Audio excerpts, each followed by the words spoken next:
Good morning, good afternoon, good evening. Welcome to the episode. Still in London, still living on a busy street. Hope the cars aren't too noisy. Now today we are going to be chatting about stubborn fat and cellulite. How do you get rid of it? Is it possible? Fortunately, it is. Let's dig in. What is stubborn fat and what is cellulite? Stubborn fat is just language for body fat that comes off further along in the fat loss process, as opposed to in the early stages. Now, when we are losing fat, we lose it from everywhere on our bodies incrementally. However, it does tend to favor a relative top-down cadence, meaning we lose it from our chin and our cheeks first, and then fat loss works its way down the body. For example, your arms are typically going to appear visually leaner before your lower abdomen or your hips, butt, and thighs. Cellulite is body fat just like any other fat. However, it tends to push up against the skin and therefore it has more of a specific visual appearance. It usually shows up in the hips, butt, and thighs and not really anywhere else. Now, for some folks, if they grab or apply pressure to the fat on their stomach, it can appear to be cellulite-y, but usually only when applying said pressure. On the other hand, cellulite in the hips, butt, and thigh region can appear cellulite-like without that physical pressure. It's almost like the body is applying that pressure in and of itself.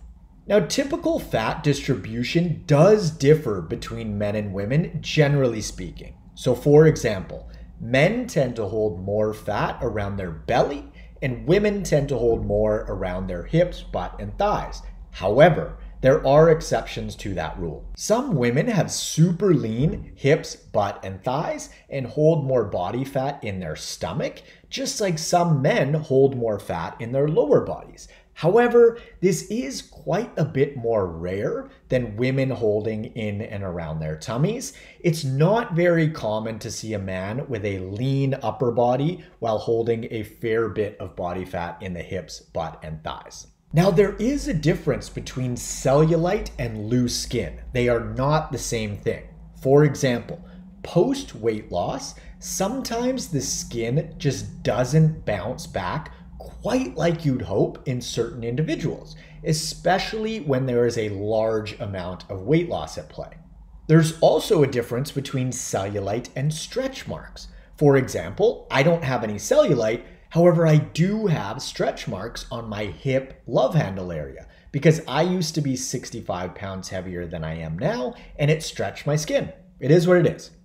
People who lift weights can actually also get stretch marks due to muscle gain and the skin stretching as a result. A few common areas are where the chest, shoulder, and armpit meet. I've got a few here. The rear deltoid and lat tie-in as well.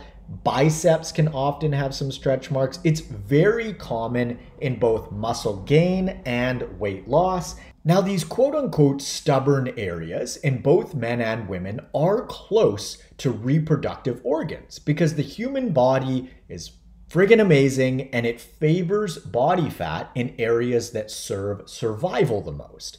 Also, it wouldn't be all that functional to be super lean around your hips, butt, and thighs and then just hold like 20 pounds of body fat in your forearms or your shins, because these areas need to be super mobile in order for us to live our lives, i.e. hunt, forage, run, walk, throw things, etc. However, we do hold some body fat basically everywhere.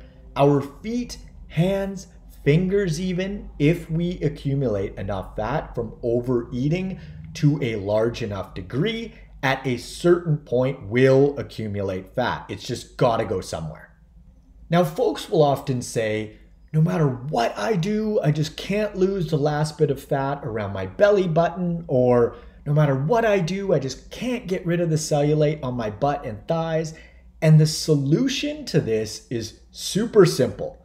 It's somewhat sobering, and it can often be difficult to implement, but totally doable. And the solution is to keep going.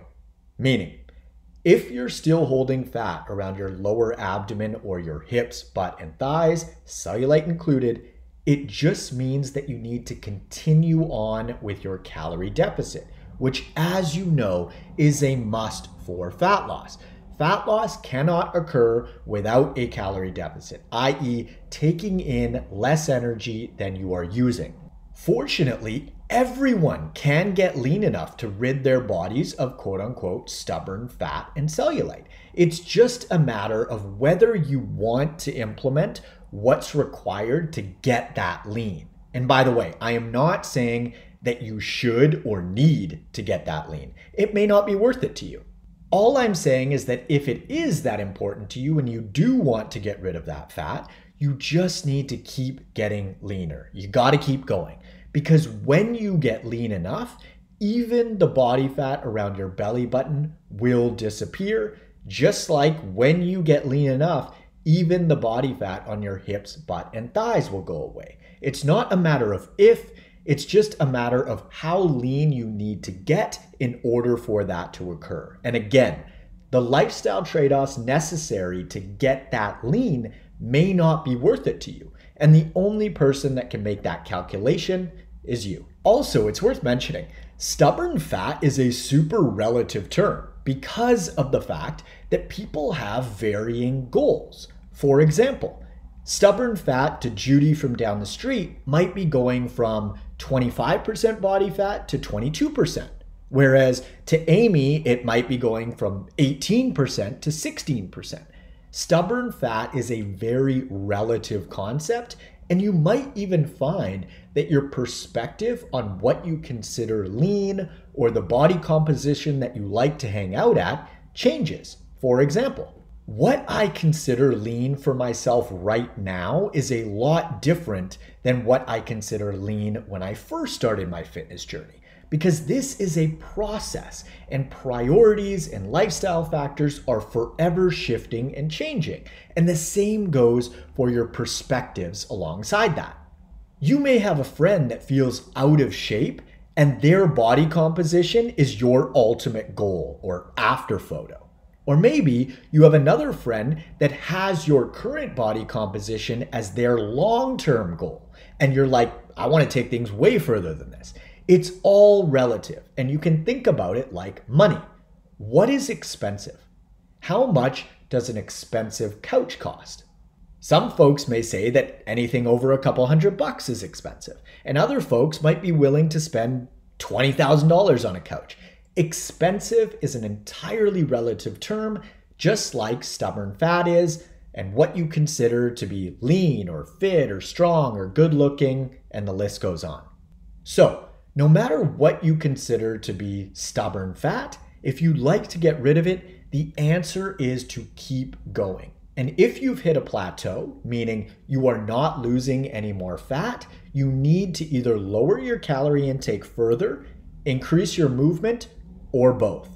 Now, as far as how to decrease your calorie intake in a way that doesn't have you feel hungry 24/7, that is going to depend on way too many factors to cover in this episode, and it's just highly specific to the individual. But having said that, when you do this effectively, it's only a matter of time until you get as lean as you want to get. If you're interested in applying for one-on-one nutritional coaching and or workout design with me, you can click the link in the description below or head on over to n1fitness.com/coaching. On Instagram, I'm at N1Fitness. On TikTok, I'm at the N1Fitness. And on YouTube, I'm at Marcus Sadu. If you'd like to, feel free to leave us a review on your favorite podcast platform as it helps us reach more folks with this info. Be sure to hit the subscribe button. Thanks so much for tuning in. I hope that you found this episode useful, and I will catch you on the next one. See ya.